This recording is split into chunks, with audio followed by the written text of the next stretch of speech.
ETF index mutual funds నేర్చుకుని stock మార్కెట్లో రాణించాలనుకుంటున్నారా? వెంటనే ఈ నెంబర్కి కాల్ చేయండి.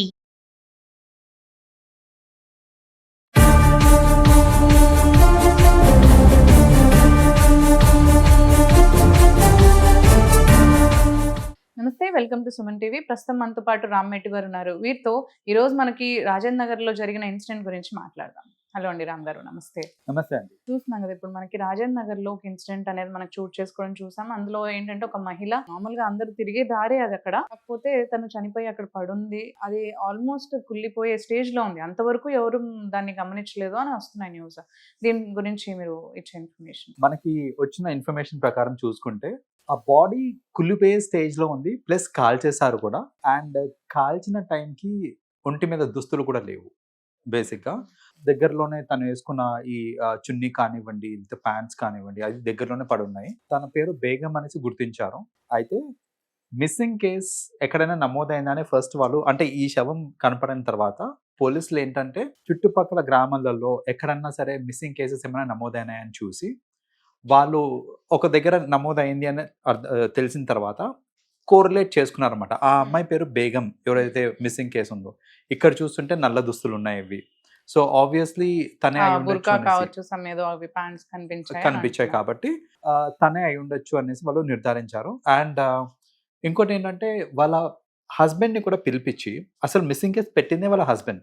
సో వాళ్ళ హస్బెండ్ ని కూడా పిలిపించి గుర్తుపట్టమని అడిగితే గుర్తుపట్టే స్టేజ్ లో కూడా లేదు యాక్చువల్ గా ఆ బాడీ. అంటే ఆ విధంగా కుళ్ళిపోవడం కానీ కాల్చడం కానీ జరిగింది. సో ఏంటంటే బట్ కోరిలేట్ చేసుకొని, అండ్ ఇంకోటి ఏంటంటే అతను కంప్లైంట్ చేసినప్పుడు, మిస్సింగ్ కంప్లైంట్ ఇచ్చినప్పుడు పోలీసులు అడిగారు ఏమై ఉండొచ్చు, ఎక్కడికి వెళ్ళి ఉండొచ్చు అని అనుకుంటున్నావు అని అడిగినప్పుడు అతను ఇచ్చిన ఒక ఇన్ఫర్మేషన్ ఏంటంటే తనకి కళ్ళు తాగే ఎడిక్షన్ ఒకటి ఉందంట. లైక్ రెగ్యులర్ గా కళ్ళు బాగా తాగేదంట. అది కూడా కొంచెం కూడా కాదు, బాగా తాగేది. తాగకుండా ఉండు అని ఎన్నిసార్లు చెప్పినా కూడా వినేది కాదు. తను ఖచ్చితంగా కళ్ళు తాగడానికి ఎటో చోటు వెళ్ళిపోయేది. ఆమెకు అలవాటు ఉంది. మేబీ కళ్ళు తాగడానికి వెళ్ళిందేమో అని ఒక ఇన్ఫర్మేషన్ అయితే ఇచ్చారు. ఈ బాడీ ఎక్కడైతే దొరికిందో ఆ బాడీ దగ్గరలో ఒక కళ్ళు కాంపౌండ్ కూడా ఉంది దగ్గరలోనే. కానీ అక్కడ ఆ కళ్ళు షాప్ ఓనర్ని అడిగితేనేమో, మా దగ్గరికి ఇక్కడ జనరల్ గా మహిళలు ఎవరు రారండి కళ్ళు తాగడానికి, ఎవరు వచ్చి ఉండకపోవచ్చు అనేసి కొట్టిపారేశారు. పాసిబిలిటీ లేదు అని కొట్టిపారేశారు అనమాట. అయితే ఇప్పుడు ఇక్కడ తెలియాల్సిన అంశాలు ఏంటంటే, నిజంగానే ఆమె కళ్ళు తాగడానికి వచ్చింది అని అంటే ఇంకో గ్రామానికి వచ్చి మరి తాగాల్సిన అవసరం లేదు. వాళ్ళ సొంత గ్రామంలోనే ఎన్నో కళ్ళు కాంపౌండ్లు ఉన్నాయి, అక్కడే తాగుండొచ్చు. ఇక్కడ దాకా వచ్చి తాగాల్సిన అవసరం లేదు. సో ఇక్కడికి ఎందుకు వచ్చింది అని ఫస్ట్ పాయింట్ పోలీసులు ఛేదించాల్సిన విషయం ఇది. రెండోది ఏంటంటే, ఇప్పుడు ఆమె కళ్ళు తాగడానికి వచ్చింది, ఎవరితోటి వచ్చింది, చంపాల్సిన అవసరం ఏంటి, అంటే ఎవరితోటి అన్న ఇష్యూస్ ఉన్నాయా ఏంటి అని ఆ కోణంలో కూడా ఆలోచించాల్సిన విషయం ఉంది. అండ్ ఇప్పుడు చూడండి, వాళ్ళ హస్బెండ్ ఇచ్చిన ఇన్ఫర్మేషన్ కూడా ఉంది ఇక్కడ. అతను చూస్తేనేమో ఒక 2 days 3 days బ్యాక్ ఇచ్చాడు complaint.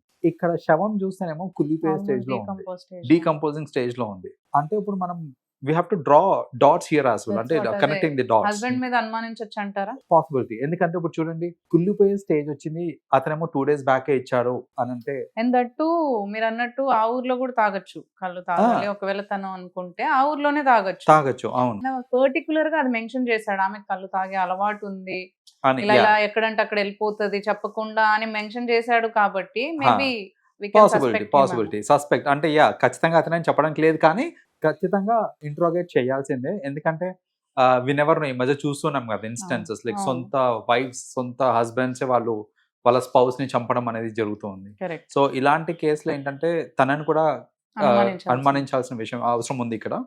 So on the whole చూసుకుంటే ఏంటంటే ఆమె గురించి పెద్దగా డీటెయిల్స్ ఇంకా ఏం రాలేదు బయటకి. కరెంట్లీ పోలీస్ వాళ్ళు ఏంటంటే చుట్టుపక్కల ఉన్న సీసీ కెమెరాస్ అన్నిటిని పరిశీలిస్తున్నారు. వాళ్ళు చుట్టుపక్కల ఉన్న ఆ కళ్ళు కాంపౌండ్ కానివ్వండి, జస్ట్ ఒక 200 meters దూరంలో ఉంది అది.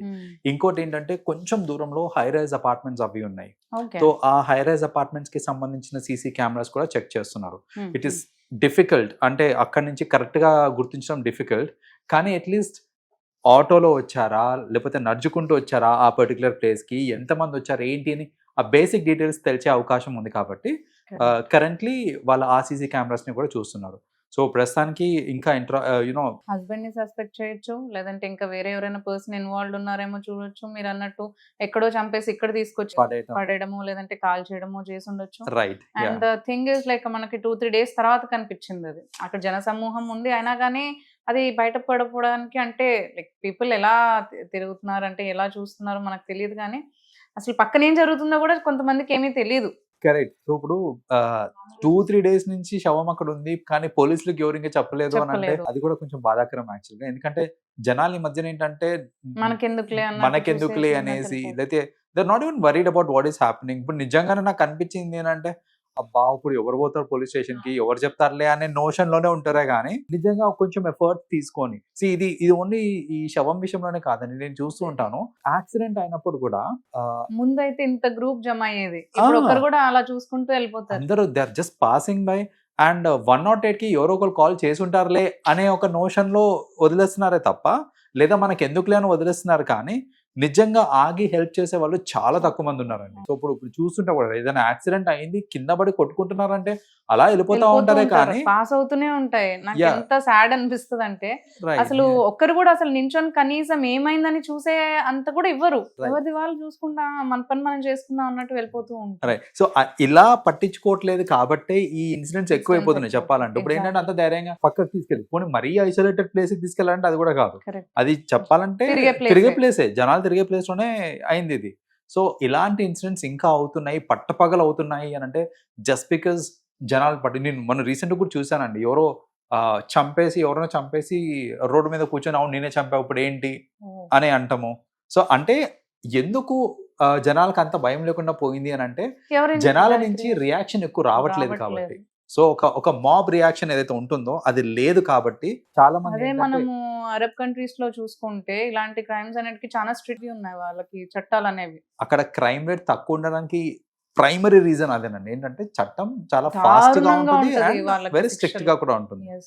సో ఇప్పుడు ఆ శిక్షలు మనం మాట్లాడుకోలేము కూడా, అలాంటి శిక్షలు Too ఉంటాయి. much, అవును. ఆ లెవెల్ ఆఫ్ స్ట్రిక్ట్నెస్ ఉంది కాబట్టి అక్కడ క్రైమ్ కూడా అదే లెవెల్లో కంట్రోల్ గా ఉంటుంది. సో మేబీ మనం కూడా we have to think about certain things like మన లాస్ ని కూడా కొంచెం టైటన్ చేస్తే మేబీ లాస్ ని ఇలాంటి టైటన్ చేయాలి అండ్ హ్యుమానిటీ అనేది మర్చిపోతున్నారు యాక్చువల్లీ చాలా మంది.